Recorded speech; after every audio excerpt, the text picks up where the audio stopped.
In a digital communication system, the message to be transmitted is encoded with the encoder circuit, later modulated with the help of a modulator along with the AWGN through the channel. At the receiver, it is reconstructed using the demodulator circuit and extracted with the help of the estimator block.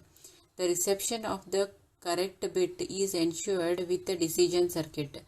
To have a representation for the signal, we need to study the signal space analysis, which provides a mathematically elegant and highly insightful tool for the data transmission. Vectorization of the discrete or the continuous signals removes the redundancy in the signal and provides a compact representation for them. The geometrical representation of the signal provides a compact alternative characterization of the signal, can simplify the analysis of their performance as a modulation signal. Signal space concept, along with the vectorization of the signals, removes the redundancy in the signal, provides a compact representation for them, also helps to determine the vector representation with normalization. This can be done with the help of Gram-Schmidt orthogonalization procedure. The Gram-Schmidt orthogonalization procedure works with the orthonormal basis signals. Suppose we have a set of m waveforms, that is Sm of t, where the m will vary from 1 to capital M to transmit over the communication channel. We find a set of n less than m orthonormal basis waveforms for our signal space. Orthonormal means the inner product of both the signals, if computed, that will be equal to 0, and it has a unit energy. Let us take or assume that we have been given a set of finite linearly dependent vectors, that is S equal to S0, S1 up to Sn minus 1 for k less than or equal to capital N. Then we can construct S cap equal to S0 cap, S1 cap up to Sn minus 1 cap orthonormal basis functions, which are linear combination of original set and which span the same signal space. We prove the theorem by constructing a desired orthonormal set S cap k sequentially from the original set Sk. This procedure is known as Gram-Schmidt orthogonalization. A set of S0 is computed.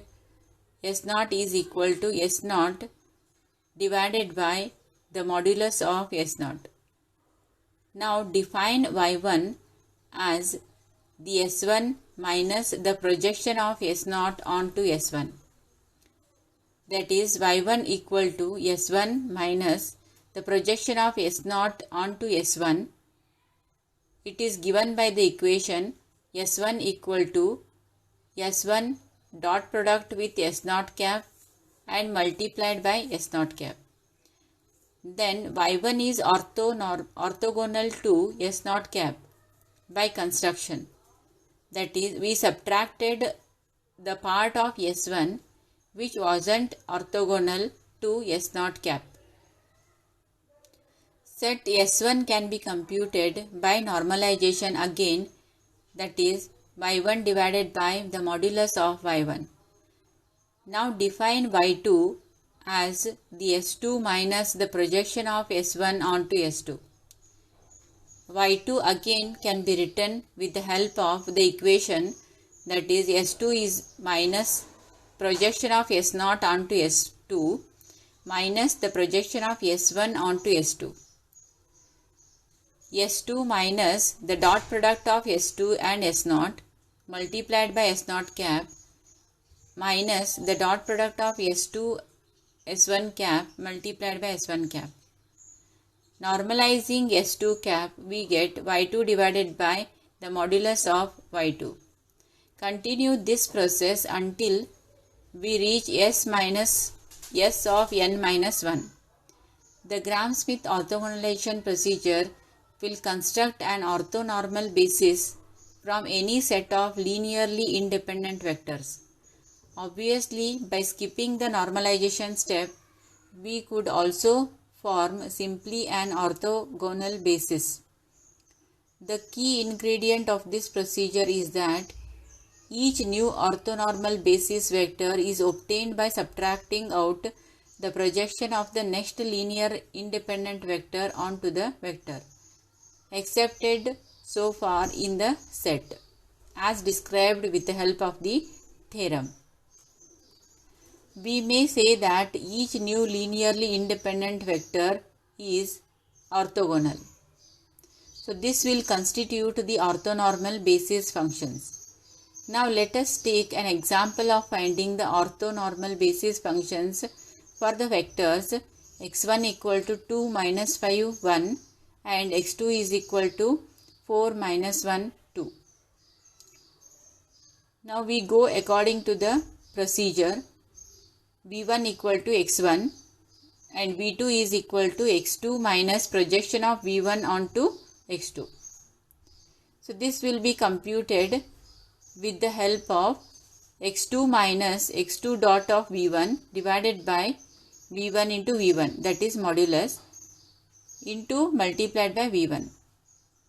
Now as shown in the equation, it has three signal components. So we will be having three vectors to be computed, that is v1, v2, v3. Now taking an example, we will compute v1, v2 and v3. Now it is shown in the diagram. v1 equal to x1, v2 is equal to x2 minus x2 transpose multiplied by v1 divided by v1 transpose into v1 and whole multiplied by v1. Now when we compute this, we will be getting the vector as 4 minus 1 2 minus 15 by 30 2 minus 5 and 1.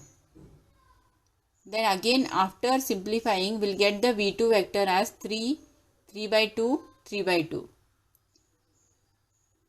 Then compute the span of these vectors w, which will give us the modulus with respect to the vectors v1 and v2, then divided by each of the signal component. This is shown in the diagram. P1 modulus can be computed with the help of 2 square minus 5 square plus 1 square, that is root of 30, and v2 modulus can be computed as 3 square, 3 by 2 square and 3 by 2 square, root 6.